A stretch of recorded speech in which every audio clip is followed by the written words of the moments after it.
Genesis. In Genesis chapter 3, we're going to take a look at Satan's first encounter that we have recorded of dealing with mankind. And what we're going to find here, I suggest, is his dealing with the desire of the first man and woman to want to know something that they weren't supposed to know or had no need of knowing. And that's really hard for us, to think that we have no need to know. You know, kids will often ask us questions, well, it's none of your business at this point in time. Now, it may be important for you later, but we may give the answer, well, why? And the answer to why always is because. Because I said so. We kind of deal with that. As we've become more attuned to the needs of children, now we tend to explain things more and the like. And that is both good sometimes, and at times it's not so good. Because sometimes we need to recognize that we need to act in faith, trust, or confidence, or obedience. Genesis 3, though. Now the serpent was more crafty than any of the wild animals that God had made. And he said to the woman, did God really say you must not eat of the tree of the garden? It's a question. Do you know what you're talking about? It's about knowing. And the woman said to the serpent, we may eat of the fruit of the trees of the garden, but God did say you must not eat of the fruit of the tree that is in the middle of the garden, and you must not touch it, or you will die. We find a series of events. Don't, eat of it, don't touch it, or you're going to die. And notice the reply of Satan, the serpent. You will not surely die. The serpent said to the woman, now, for God knows that when you eat of it, your eyes will be opened, you'll be like God, knowing good and evil. Here's where we find that the first way in which Satan approaches mankind is about knowing something that they don't know. Or there's something about this that you really don't know. God says, don't do this, but there's something that you will know something more than you did before if you do what I say to do. It is a step, and it is a common theme. If we stop and think about it for a while and just bear with me and process this and give it a little thought, throughout the history of mankind, to go about teaching God that we are smarter than God. Now, let me give you some modern day examples of where we may, in essence, indicate that we are smarter than God. We say, well, if I were God, I would do it this way. I would resolve all these problems. Bruce Almighty was an example of somebody who was smarter than God. He's going to do all this. He's going to resolve all the problems. It is also a time when we say, well, why God? Why did you do it that way? Questioning God. Becoming God's teacher. It's interesting, I was listening to R.C. Sproul yesterday on the Pastor's Appreciation Breakfast lecture that he gave. And he basically said, everyone who's ever been in ministry thinks they're smarter than God because they got a way of doing it, their way. And we walk outside of the will of God in so many ways. But that is true of parishioners as well as pastors. We think that we know better than God. And we would do it differently and go a different way. I would suggest that God has us on an incredible adventure called life. And the thrilling thing about it is that if you trust Him, if Adam and Eve had trusted Him, and if we had trusted Him and trusted Him, our lives would be so different. Now, would it not be an adventure? No, I think it would be an incredible adventure. Would it have its ups and downs? Yes, I believe it really would have. Would it be without pain? I don't believe so. I think there are lessons that we would learn. But think about it if you had total trust in your guide. Life is so different. I've got you in my hand. We sing the song, God's got the whole world in His hand.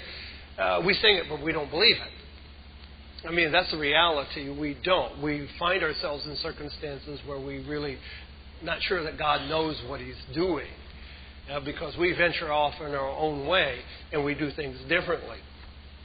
So I would say that mankind is trying to teach God be a professor to God.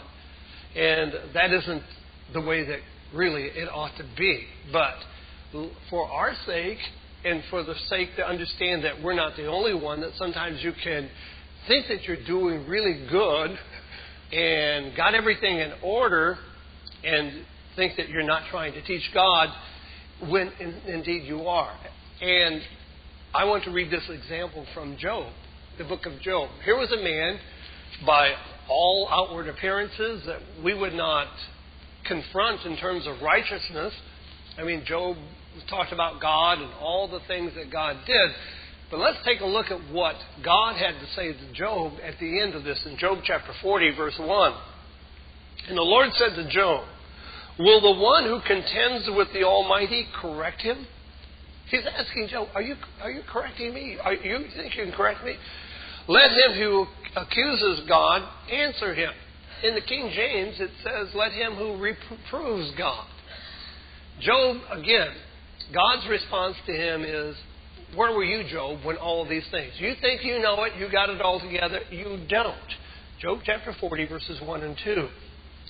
Now, this same kind of inquisitive nature, though, we find in the New Testament church, and we also find in the disciples. For example, at the ascension, the disciples asked Jesus, "When will you again restore the kingdom of Israel?"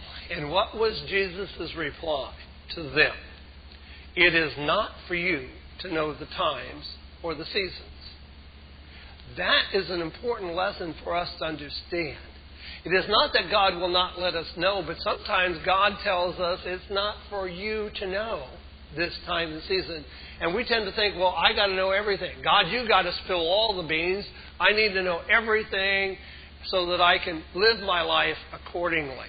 Well, the bottom line is God doesn't tell us everything.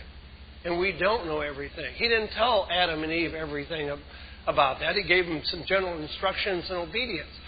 But this brings us about to a point of faith in our life. You know, we have to learn and know that it's imperative that we trust God with our lives. That God can see us through it. This is important when especially we get depressed, we get discouraged, we get down. And we want it a different way. We want it our way, not God's way. And we're not willing to trust Him. So we try to change it in whatever ways that we can possibly change it. I don't mean that we don't do things that are helpful, but we need to respond and act as if God knows what He's doing with our lives. And that He can do incredible things with our lives. He can rescue us from all kinds of situations because God is God. We have to know that. So we find that. So God is working in a time frame. And His time frame is perfect in the way in which He works. Now let me give you one more example before I go on. In the book of Ephesians, the Apostle Paul writes to them. This is again one of those scriptural reminders for us about how God works and what He is doing and what He reveals, and to some and not to others. In Ephesians chapter 3, verse 1, Paul says here, "For this reason I, Paul, a prisoner of Jesus Christ, for the sake of you Gentiles," it isn't just about himself. That's a very important principle for anybody to realize. Life isn't just about you. If your life is just about you, you will be one miserable character. Absolutely miserable. It is about other people. And I hear this all the time. People do things and they say, well, what does it make a difference? I'm the only person. I'm only hurting myself. And that is close to manure. And I want to say something more emphatic than you ever. Nobody lives unto themselves. Feeling the blues today or tired of life already? Do you have questions about life or need spiritual advice? We can help. Log on to worldwidechurchofgod.com or wcgfairfield.blogspot.com and stay connected to reality. The Worldwide Church of God in Fairfield, Santa Rosa, and Modesto are located in the San Francisco Bay Area, regarded as the most prosperous region in the United States. we believe Jesus Christ when he proclaimed in Matthew 6:24 that serving God is more important than serving mammon. We welcome everyone to come and worship and fellowship every Saturday at the times listed on your screen and on our website, worldwidechurchofgod.com.